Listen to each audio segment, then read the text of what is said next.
Some new rules in the government's Cash for Clunkers program. It could make it easier to get the car of your dreams. CNN's Susan Slovich joining me now from the New York Stock Exchange with more on that. We're also checking back with our favorite Florida car dealer, Earl Stewart, who says Uncle Sam still owes him a lot of money. He's waiting on that. So, Susan, let's start with you, though, and just kind of give us the update on the program.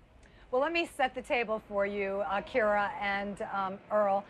This program, Cash for Clunkers, is not even 1 month old, and already we've got a new and improved program on the way. For consumers, Uncle Sam will offer us a voucher program, which will give us more choice because it will allow us to buy cars that are not yet on dealer lots. Previously, or I should say presently, you could only buy what was available, and many dealers are running out of cars due to their popularity. For dealers, well, they're just not being paid quickly enough, and I think Earl has plenty to say about that.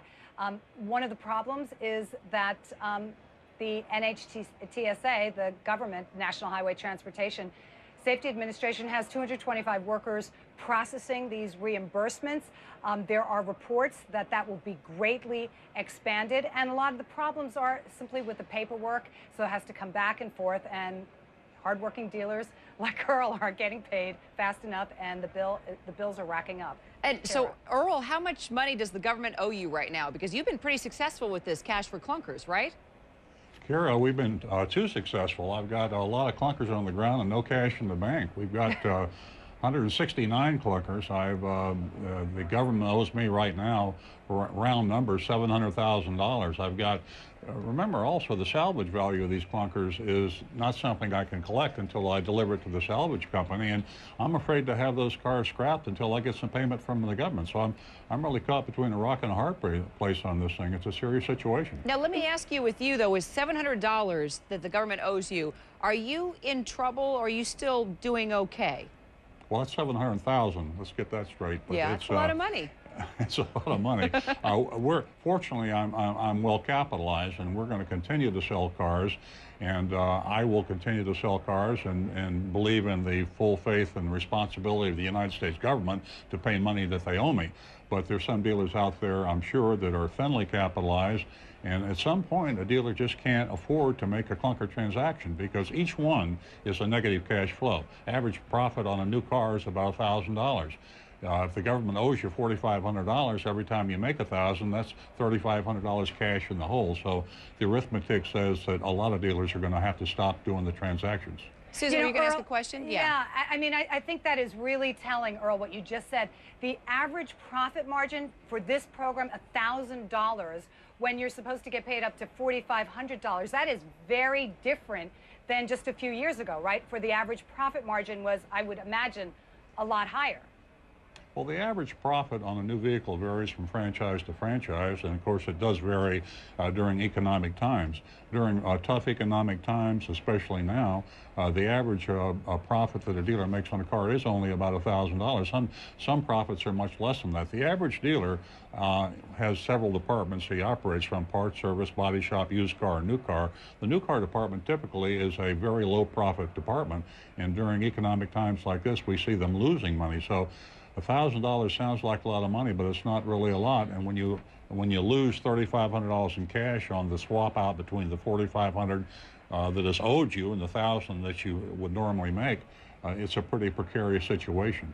Well, especially when, oh, I'm sorry, Kira. No, it's okay. Go ahead. Especially when, I mean, a few years ago when consumers were buying much bigger cars, more expensive cars, there were bigger profit margins. But let me ask you this. Is one of the reasons, Earl, that you are in a better position is because, not only because you're a bigger dealership, but that you offer financing to consumers?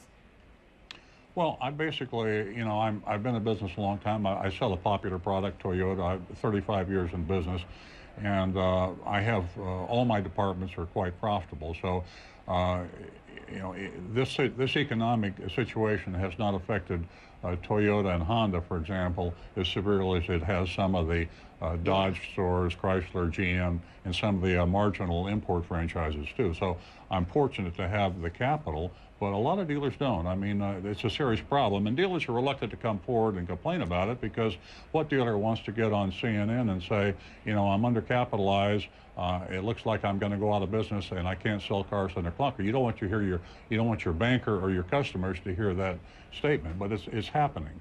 All right, something that caught our attention, you guys mentioned a couple of things, and I want to ask you both about this. Susan, I know you know your music, and Earl, I know you know your cars. Let's see if you guys can name this tune. My Maserati does 185. I know where you're going. You know exactly where I'm going, right? Yeah, there's a Maserati that's being clunked, right? Exactly. Earl, I want to get your opinion on this. We couldn't believe this. We're looking at pictures of it right now.